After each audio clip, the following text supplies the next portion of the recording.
Welcome to Make a Path Presents. My name is Ronnie Hayes. I totally forgot to do a predictions video. Thank you very much for reminding me in the comments section.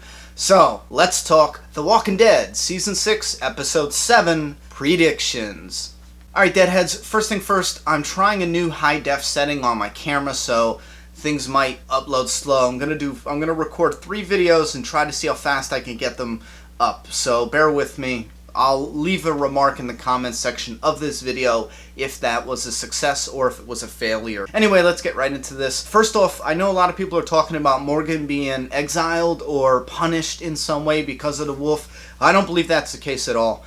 I do believe that, like they showed us in the trailer, Rick is going to sit down, and I actually like that conversation, what little bit they showed us. Now that we know what happened with Morgan and in his standalone episode, I like how they're doing that. I don't want to get in depth now, but no, I think Rick is going to try to tell Morgan how Rick views the world, and Morgan is going to try to tell Rick how he views the world and what worked for him. I think that's about the end of it. I don't think it's going to turn into Morgan being in jeopardy of being thrown out. Not at all. As far as the wolf, I don't want him to escape. I hate that idea. I'm sorry, because it's such an overused story idea where somebody is held captive and they escape. Me personally, and I know this is probably anticlimactic, but I would just prefer, you know, the scene where Rick holds a gun out? I would prefer if Rick just executed him in front of all the Alexandrians. I would love that. I'd love the shit out of that.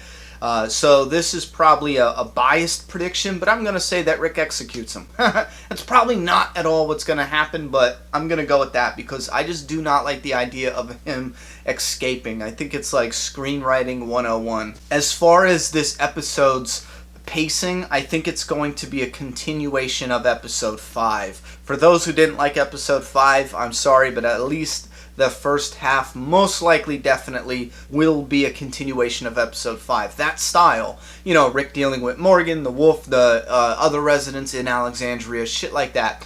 Them dealing with everything. Now, here's my big prediction, and I am taking a big chance on this one because this most likely won't happen. But I'm saying the tower's going to fall probably near the end of the episode. Now, the reason I'm saying that is because Rick did something interesting, or said something interesting, when I was doing the Afterthoughts video. Rick says, we reinforce the wall, we put supports there, the wall will hold, will you? And he's talking to the Alexandrians, and it clicked with me. I'm like, holy shit, you know, they did reinforce the wall. I saw bullet holes, and it looked, at the end of episode 5, when Deanna was walking by, it looked like blood was seeping through bullet holes. And then I was thinking, shit, will that start to break where it was at? And then I was like, I don't know, that's metal. That just doesn't seem realistic.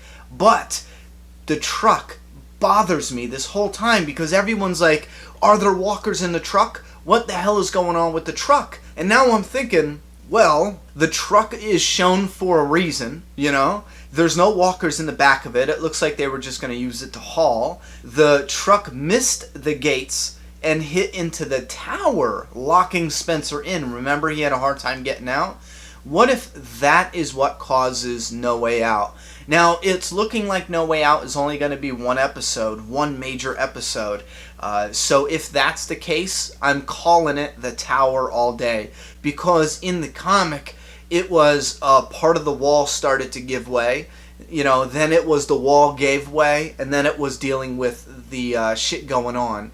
In the show, it's looking like No Way Out is going to be condensed, and it's going to be playing through that one episode. So it would be the tower coming down at the end of 7 and dealing with that for 8. So I think that is set up. I'm not saying I agree with it. I'm saying I think they have it set up perfectly to do that. So that's what I'm calling. I'm calling the same shit that's going to go down, character development, story progression slightly, and then the wall's going to come down, and that's going to bring us into episode 8. And I don't believe we're going to find out about Glenn. Honestly, I'm starting to feel like it won't be until we return, but I have something interesting I want to say about that. Check out the afterthoughts about episode 5. I'm going to talk about it there.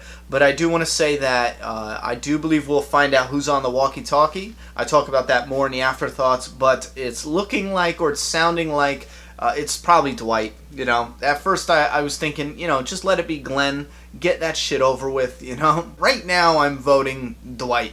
The voice is something that's kind of irritating me because I'm afraid we're going to get the reveal that they messed around with the voice a little bit, you know, to try to throw us off. And I hate when movies do that. I'm hoping they didn't. It does really sound like Dwight, and it could be Glenn. You never know, because it's only one word. If you know he said it in a different tone when they were recording it, I'm sure they didn't say, okay, make it as clear as day that it's you. Anyway, those are my predictions for episode 7. Let me know what you think's going to happen in this episode. Put those thoughts in the comment box. I'm done talking. It's your turn. Subscribe now.